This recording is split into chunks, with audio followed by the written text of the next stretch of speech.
All right, here we go. Here is what we've done so far. Anything with a horizontal axis of rotation is going to be done in x terms.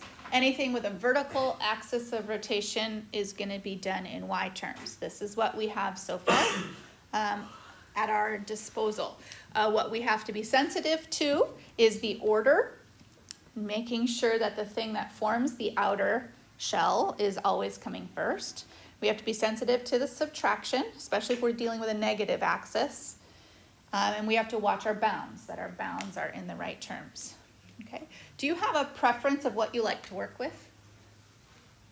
What is that? I know, I see this. Okay. Do you guys have a preference in these, what you like to work with? You like to work in X? Yes. Okay. Being in vertical forces you to work in Y. Would you like it if I told you that there was a way to do vertical but stay in X? Okay, that's what the shell method is.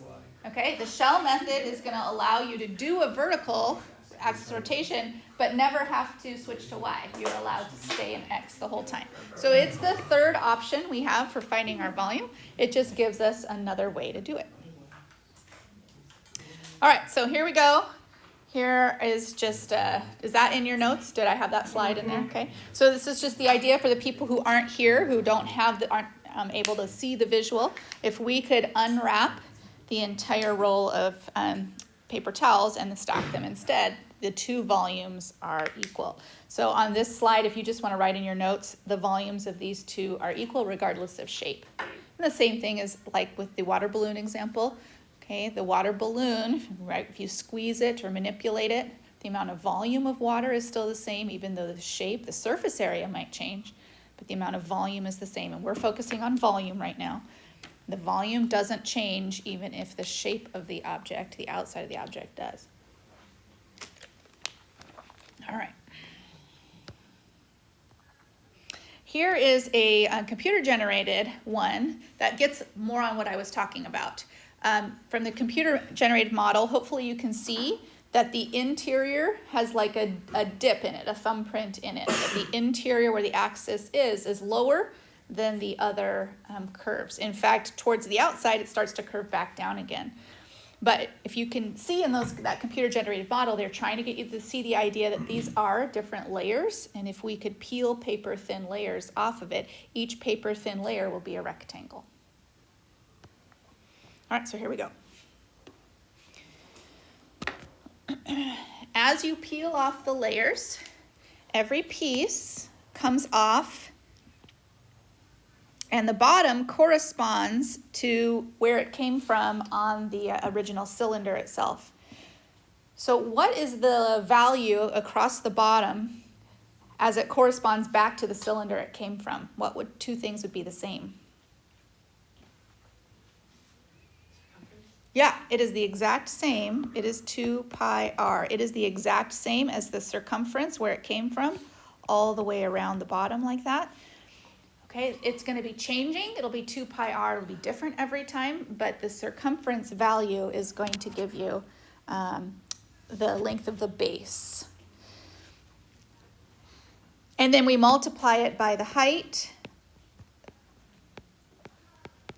So the circumference times the height is the same thing as the base times the height. So it's really the base is 2 pi r. So the base of the rectangle is the same as the circumference of the shell that it came from. And so the area is going to be 2 pi r h. That'll be the area. And then if we've learned nothing from this whole chapter, it's that if you take area and you integrate it, then you're going to have the volume. All right, so as we fill in the gaps here, it'll be circumference times the height to get us to our volume. So the circumference is 2 pi r. The height is going to be determined from top to bottom, and that's always going to be a subtraction. And you're going to have f of x being the top curve and g of x being the lower curve. Sometimes the lower curve is going to be the x-axis, so it'll be nice because it'll just be 0 that you're subtracting. But f of x would be forming the top edge, and g of x would be forming the bottom edge. So that's where the height comes from. So we've got circumference is 2 pi r. The height is f of x minus g of x. All right, and then our last thing is that we want to make sure that the radius is always a positive value. We also have to account for things that are spun around vertical lines that aren't necessarily the y-axis. We could have our vertical axis be anywhere as long as it's vertical. So the way we account for that is we, instead of just r, we have r minus the axis of rotation, which would be beta in this case.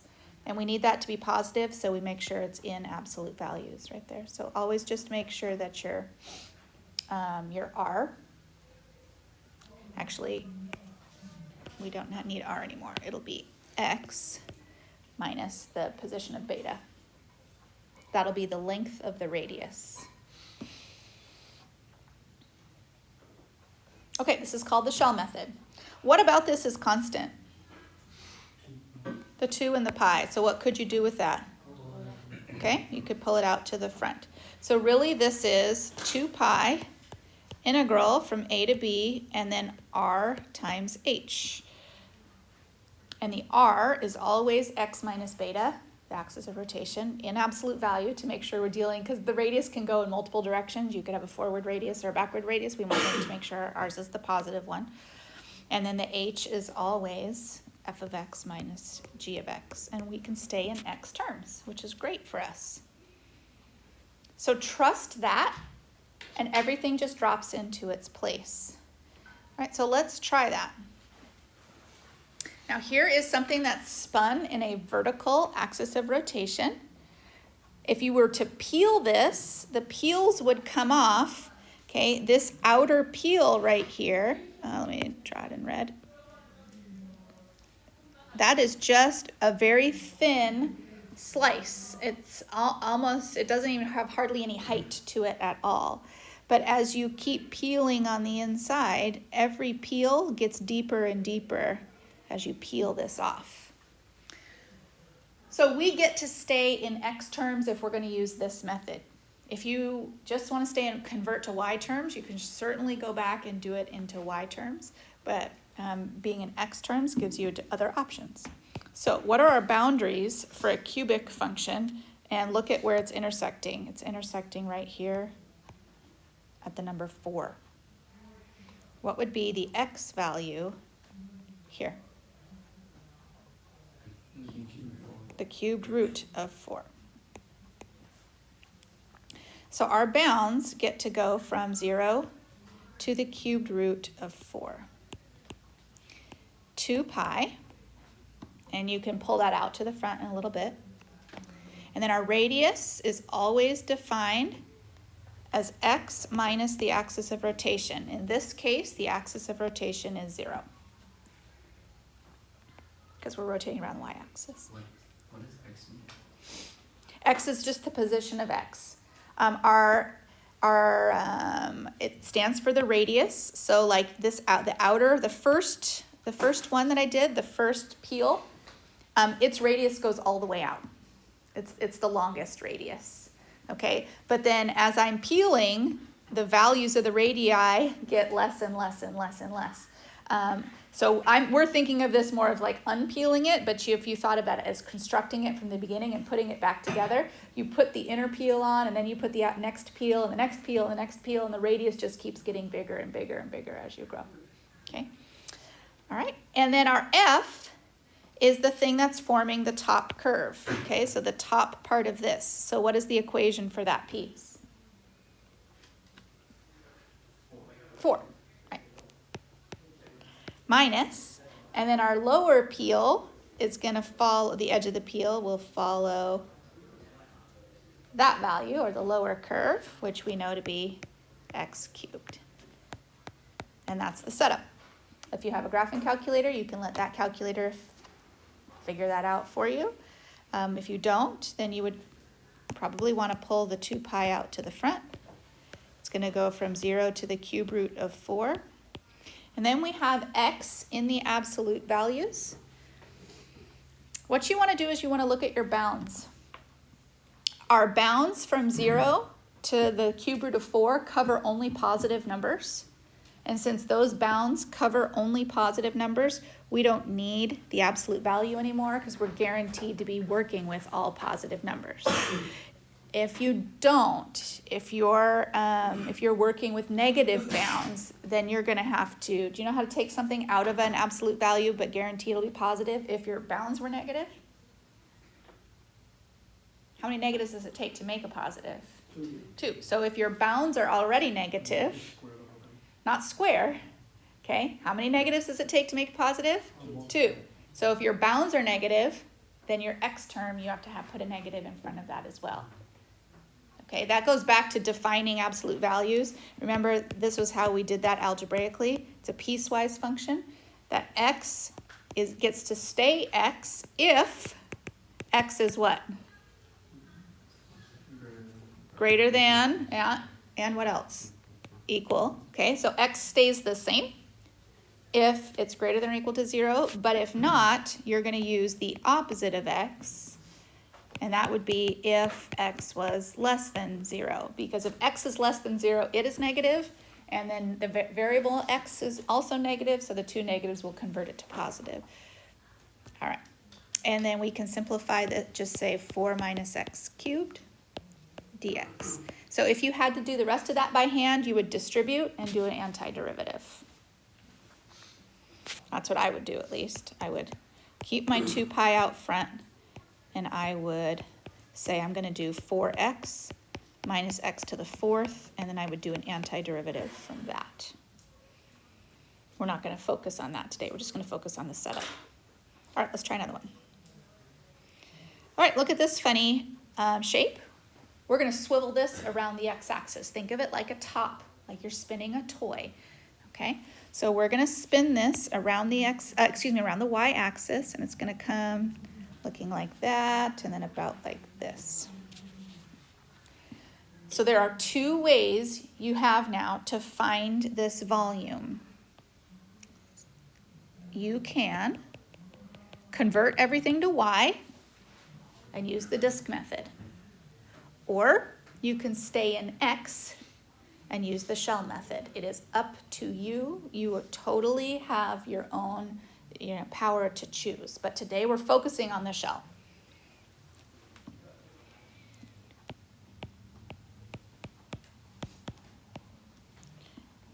All right, assuming we're going to stay in our in x terms, we need to figure out where our x boundaries are. So we clearly know it starts at 0, but we need to figure out what is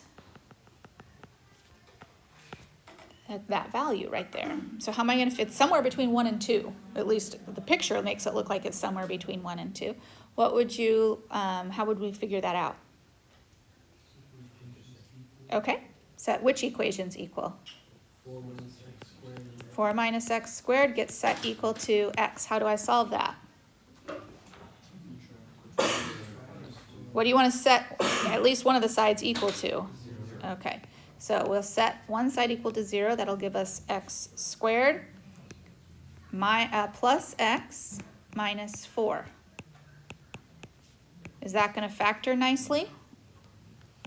So what are we going to need instead? Okay, so maybe this isn't the best way. Maybe you're like, well, forget that. If I'm going to have to use the quadratic formula, then I want to go back and just switch everything to y. And that's fine. You can abandon it if you think that this is going to be too hard, and you're going to switch everything over to y. I'm going to stick with it, and I'm going to say, okay, the solution then would be negative b plus or minus the square root of b squared minus 4ac, so that'll be 1 plus 4 over 2a. Minus, 4 times 4. So my bound would be negative 1 plus the square root of 17 all over 2. Who cares? We can let the calculator do it, right? You would do Math 9 and have your calculator find it for you. Then we set up the rest of our shells, so 2 pi r. But remember that r isn't r is the absolute value of x minus the position of the axis of rotation. And then times our height. And height is drawn in a red line right there. It's the f of x curve minus the g of x curve. The upper minus the lower. Our upper is 4 minus x squared. Our lower is minus x, and then dx. And so we'll pull the 2 pi out to the front. -1 plus the square root of 17 over 2. And that would probably be an intersection that you would have stored. X again is positive because all of my bound values are positive. Don't get sucked into thinking that -1 plus rad 17 over 2 is a negative number. It's not.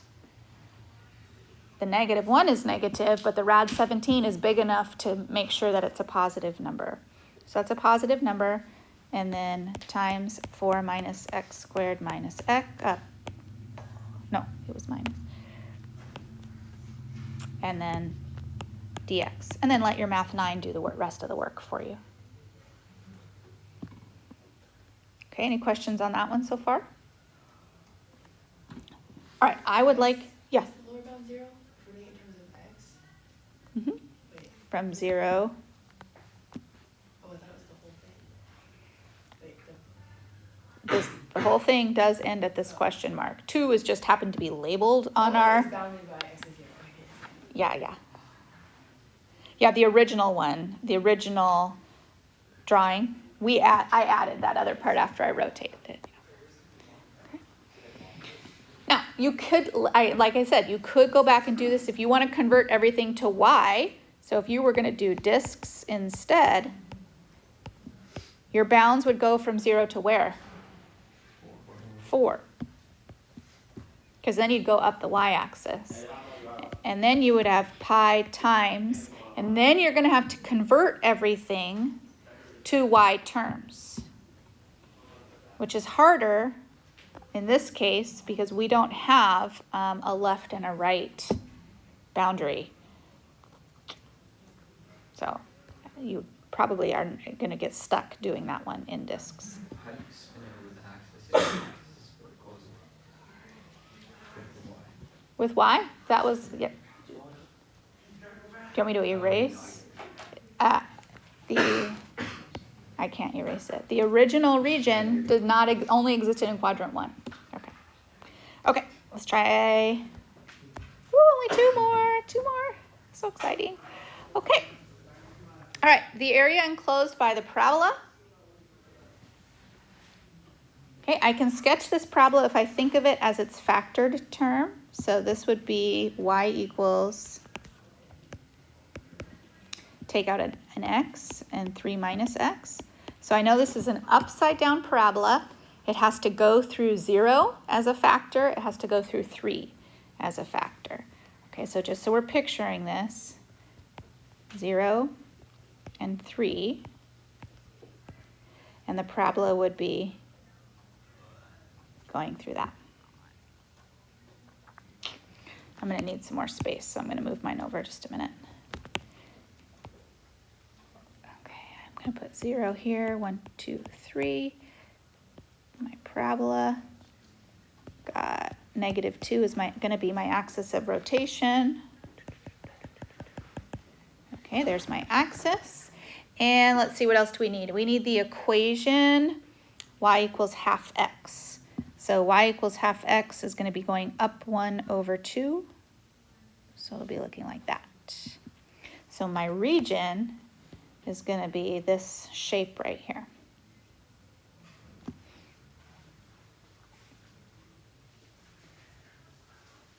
That will eventually be rotated around the y-axis. So we'd need to figure out our bounds. Our bounds are going to start, so our shell's bounds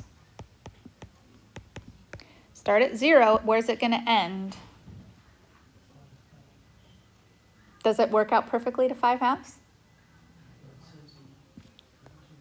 Oh, I did, but is that right? 5/2 is where I'm telling you to go to. Oh yeah, I missed that, it was cut off. All right, so we're going from 0 to 5/2. Okay, 2 pi. All right, absolute value. Okay, the value of the radius is going to be x, but I have to consider where the axis of rotation is.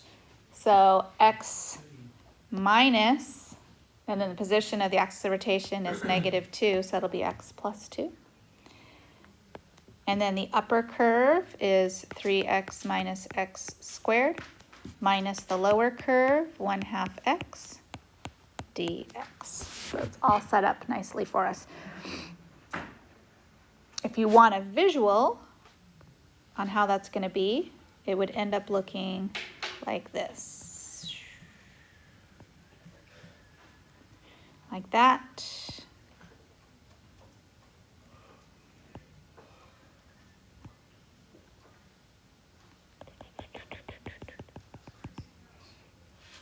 Kind of looks like a bundt pan. Anybody have like good? I love bundt cake too. Carrot bundt cake with some cream cheese frosting, red velvet bundt cake, triple chocolate. With the, yeah, the cream cheese frosting. A bundt cake party? I think so. I think we should. Just Okay. calculate the volume of a bundt. That would be so great. That'd be so great. All right. What about the absolute values? Let's just take a quick look at this. Okay, again, because it's x plus 2 and the bounds are all positive in this case, I don't need those absolute values anymore. But we at least have to consider, so we can replace them with parentheses. All right, last one. What a momentous day. Okay. Rotate the region around x is 6. So we're looking at a square root on the interval 0 to 4. 1, 2, 3, 4. Square root's going to look like this. There's my region.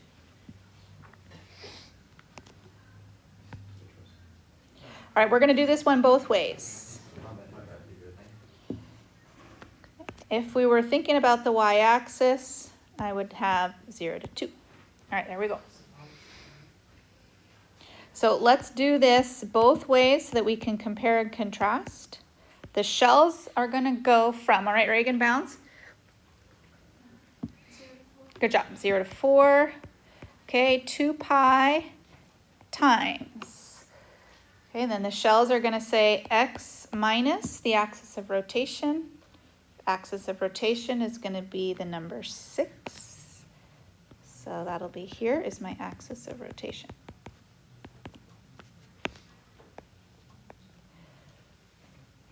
All right, and then my height is going to be rad x minus 0 on the x-axis dx. Okay, what we have to consider now is what's in the absolute value. Now this time it's x minus 6. And my numbers are 0 to 4. Pick me a number that's within 0 to 4. 3. What happens to 3 when you put it in x minus 6? It's a negative number, okay? So when the bounds, if anything in those bounds is going to produce a negative number, then we have to counteract that. So in order to take away the absolute value so we can work with it mathematically, take that out. I'm going to replace it with parentheses, and then I would replace it with negative x and positive 6. I have to replace it with the opposite. So if it was positive x and negative 6, then I have to replace it with negative x and positive 6 because my bounds are set numbers that would produce a negative number. That's shells. Okay, if we want to set it up as discs, okay, what would the bounds be? 0 to 2. And then discs are a little different. We can't work with the equation y equals rad x anymore. We have to work with the equation x equals y squared.